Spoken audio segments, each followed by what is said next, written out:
So I posted a series of pictures on Instagram, Facebook, and basically all over social media. And it was a series of pictures of my studio, my personal studio, how it's progressed from when I was 16 and I first set up a studio to when I was now 37. So that's 21 years of the progression of a studio. And I basically posted a series of 10 pictures throughout the year from 2001 up to 2022 of the progression of the studio. And I got so many comments and likes and, people messaging me saying how inspiring it was. And I'm glad it inspired people. So what I wanted to do in this video was just go through these pictures, and what I'll do is I'll put the picture of the studio up in the video, so you know exactly what I'm talking about, and go through them and just kind of discuss the progress. Now, what I will say is the reason I posted this was that I wanted people to be inspired by the fact that these things take time. It wasn't like we just suddenly got this amazing studio and we it just suddenly appeared. This is a gradual process that takes a long period of time, and if you're 2 years in and you haven't got this, that don't matter. It don't, like, if you've got this in 2 years time, then wow, that's incredible that you've achieved that.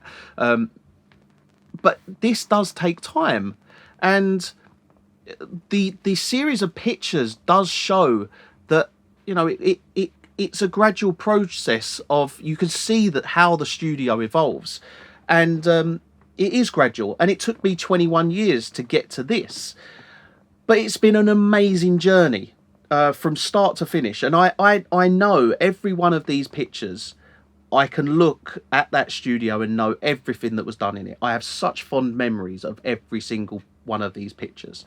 So what I'll do is I'll start with the 2001 picture. I'll discuss that and progress from there up to 2022. So the first picture is of 2001, and I mean, this is 21 years ago, and it's quite some time ago, and you can tell that from the dated computer screen there. And I've got I'll tell you what that is. That's a portable DVD player, and the reason I've got that is because this is, I was at 16, I wanted to be a DJ, and I love DJing, and that was my kind of studio DJ setup. And the portable DVD player was basically used as an original kind of CDJ. I don't even think CDJs were really a thing back then, 21 years ago. They might have been, but that was what we had to use to kind of be able to put CDs into your kind of DJ sets. You obviously couldn't adjust the pitch or anything like that. So yeah, that was the 2021 setup, and yeah, that kind of I've got like a PA system there. I love that setup, and I had a really good time mixing in that setup. It was a Behringer copy of a Pioneer mixer with what I believe were Gemini direct drive decks. So yeah, that's 2001. Let's go to the next setup, which is 2003. So 2 years on from that, we started to get more into production, and wasn't doing any mixing at this point. I had a pair of Alesis speakers. They were lovely speakers. And the positioning of them isn't great. And looking at that setup now, it is the most basic of setups you could ever have, from a kind of a production perspective. It was a MIDI keyboard, an old Behringer mixer, and a Pioneer amp that I was given by my mum, actually. The screen that we've got there is actually, the picture there is of, I was actually watching Lost. I remember this. I was watching Lost and I was watching it on Justin TV, if anybody remembers that. It was like the original online streaming platform that you could watch TV programs from America. Yeah, a pack of drum rolling tobacco on the side there as well. Yeah, cup of tea on the go. That was my setup in 2003. Nothing impressive, but that's when I started to really take the whole production and mixing a little bit more seriously, and realised this was what I really enjoyed doing. So rolling on to 2004, things got a little bit more serious. This is when I started actually picking up jobs with people, and I had a Command 8. DigiDesign Command 8, and yeah, I had a lot of good synthesizers. What you can't see in this picture is I had a Roland to the left hand side of me here, and I also had a mixer on the right hand side of me there, working in Pro Tools, controlled using the Command 8, using KRK Rocket 8s, which I kept for quite some time. I didn't mind the Rocket 8s, and what this is at this age, you know, I was maybe, what was I being, 2004, I don't even know, to be honest. What's that, 19 maybe or something? So I was young, and I was buying equipment as I went, and obviously I had a really good room at the time. That was a really good room what I had there. I was working with what I could afford at the time.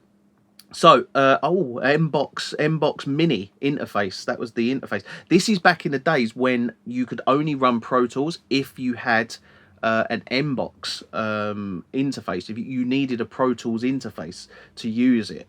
Rolling on to, let's go to 2008. Now, 2008, things were really quite serious. I was doing a lot of work for people at this point. So I had, in this picture, you can't see it, but on the right hand side, there's a big Soundcraft console, analog console, that was really good. I got a great sound out of that, to be honest. I then had underneath that loads of different compressors and EQs and whatnot. I still did the majority of my work in the box though, and I'd control it all, and I got upgraded the Command 8 to the DigiDesign 003, which quite honestly had some of the worst preamps you will ever hear. I know that now, but back then I was quite impressed with the preamps, to be honest. Not great preamps when you compare them now.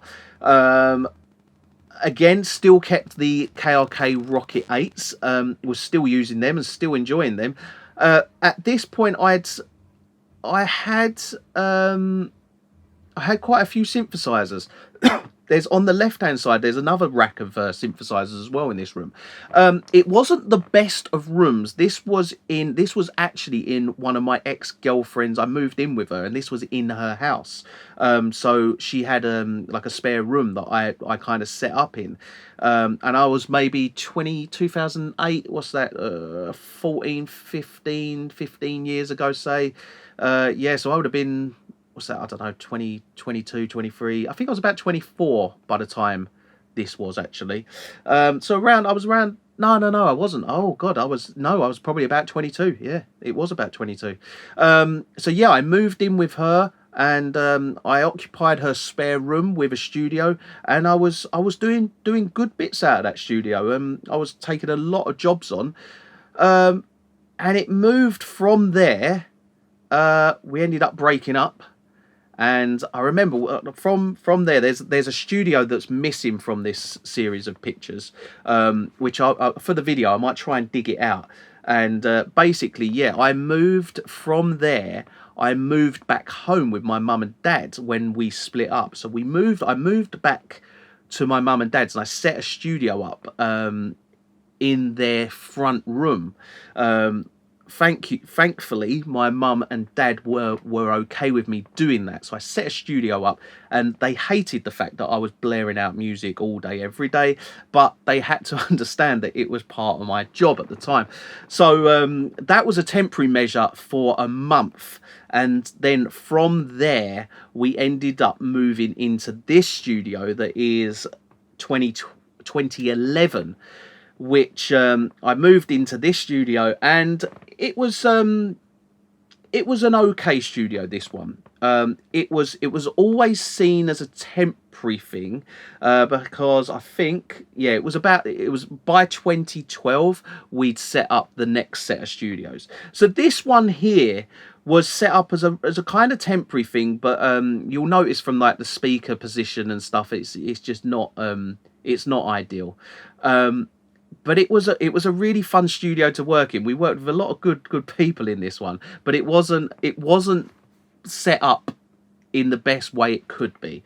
You'll notice in the background there's a set of curtains behind it. It just wasn't the best of studios that we could have set up. So we quickly moved from this studio, and we moved it into what is now is this room. It's actually this room. So this desk here that you're looking at is actually right here. It was right where this desk is. And when we built this studio, we built obviously the room within the room. So this one here, 2013, is where the Audio Animals studio basically really started. This one, there was a studio desk build probably 2012. But this is basically the Audio Animals where we started. So Audio Animals started in 2012, and this was the studio that we was working in. And we added a solid state logic. Let me mute that. So we had a solid state logic 2X racks. Underneath that was an SSL bus compressor clone with SSL VHD pre's. We got a Maselec MLA3 in there, and that is the one piece of equipment, that Maselec MLA3, that we still have to this day. So we've kept that 10 years, and it works as well as the day it was born. So then we had Euphonics door controllers, which are now, they are the artist mix by Avid, which I think have been discontinued now in favour of the Avid S1s. We were running Adam A7Xs with KRK VXTs as well as reference monitors. So we jumped between the two, and that's why if you look at that picture, you'll notice you've got two Mackie big knobs, and they were basically two knobs that controlled the volume of both those speaker outputs. Not the best volume knobs in the world. They would crackle, and yeah, they pop and crackle as you turned them. They had like static in them, and that was just a design flaw of the Mackie big knob. So yeah, that was the first. I would say that is the first of many Audio Animals studios. So going on next to 2015. Now this is the from that studio. Same studio, same position this desk is. We basically built a new desk, and this was one that I really liked. It was like a spaceship. It come round you like this, and we had the 500 series stuff on the left hand side of us, and then here and here we had the SSL X racks, Maselec for the mastering in the middle, and then we had a SSL X desk on the right hand side with the SSL nucleus in the middle, and the nucleus was used as like the door controller. This was a really good setup. I really liked. This was when it really kind of we got a really nice setup that we really liked. So in that setup, that was a really cool setup. The 500 series was brilliant. It had a really good mastering chain. So what you basically had there was you had the mixing and the mastering all built into one desk basically, whereas now we have the mixing and the mastering in here, and then we've got more mastering as well with Nick's studio. So this one was really cool. So you can see in there as well we've got the Maselec MPL2 as well. Right, on to 2017. Now 2017, I built basically a studio within this room. So this room got ripped out, and we built this new studio inside this room, and then we also built another studio next door. So this was at the point where we split the mastering and the mixing all together. So that mixing was done in this studio, mastering was done in this studio. So this desk here actually run across this way here. And this was a really nice studio. We had, in this picture, what you can see is we took the nucleus from the 2015 setup, the two X racks are from the 2015 setup, the X desk is from the 2015 setup, the VHD preamps that you see above the X desk, they were also from the 2015 setup. The upgrades that went into this studio was we put in a SSL Fusion, which you can see over the far left, and then we bought they were, what were they? They were ATC SCM20 ASL Mark IIs. We put those into this studio. They were okay monitors. The only issue with them was that you had to use an external sub, so it wasn't like kind of like we've got here. We've got the subs, and it's all kind of like one good system, whereas the ATCs we had to have a little sub underneath that really wasn't, it wasn't the most ideal of systems with the sub. ATC have now brought out, I believe, a sub that goes with these sorts of speakers, so that's very good. But I don't like the whole sub that's like on the floor. I'm not keen on that whole setup. I like to have, you know, either a freeway with a sub, or have them all kind of in a wall rack type thing like I've got behind me here. So this was a really, really good studio, and we've done a lot of good stuff in here. So this was 2017. Now what we did, 2020, we brought all the mastering equipment. Much of what you see in this room here and here is put into this mastering chain. So we basically then brought another mastering chain into this room, and what we had was all that mixing equipment plus a mastering chain on the right hand side as well.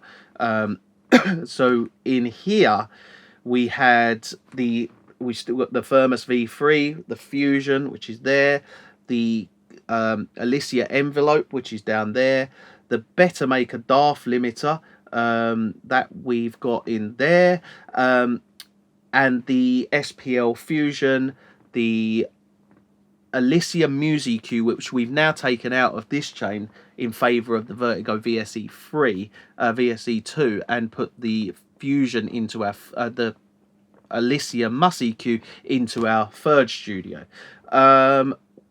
Yeah, we've then got, yes, a Rupert Neve Portico, which is now here. So this was a really, really good studio. This one really was good. This studio here reminds me of lockdown. It reminds me of spending a lot of time in this studio through lockdown, and we had that whole really weird kind of period of time with the pandemic. So then roll on to 2022, and you see what you see behind me now. Minus we've swapped the MusEQ for the Vertigo VSE. So yeah, and that's where we're at. And what I'm gonna really, the reason I wanted to do these, do this series of pictures was that I want to document these things, because I want to look in 21 years time. I'll be, what would I be? Blimey, I'll be 58 in 21 years time. So in another 21 years time, I want to have another set of 10 pictures over the course of that period of time of the evolution of this studio. And I mean, I've kind of got to the point now where, you know, it's 2022. I'm 37. I've got to this point, and I have what I consider to be like the most amazing studio. I don't see where it can get any better. because it's already incredible. So we'll see where things take us. I think what it will more be a way. I'll be more inclined building more studios rather than developing this one, because I love how this one is. But it'll be interesting to see exactly where we end up in another 20 years, and hopefully you'll all be still following, and we can kind of post these pictures up, and maybe a new video, or who knows what we'll be doing in 20 years time. It could be a whole new different format. We might not even be videoing things anymore. It might be all virtual reality, but we'll see.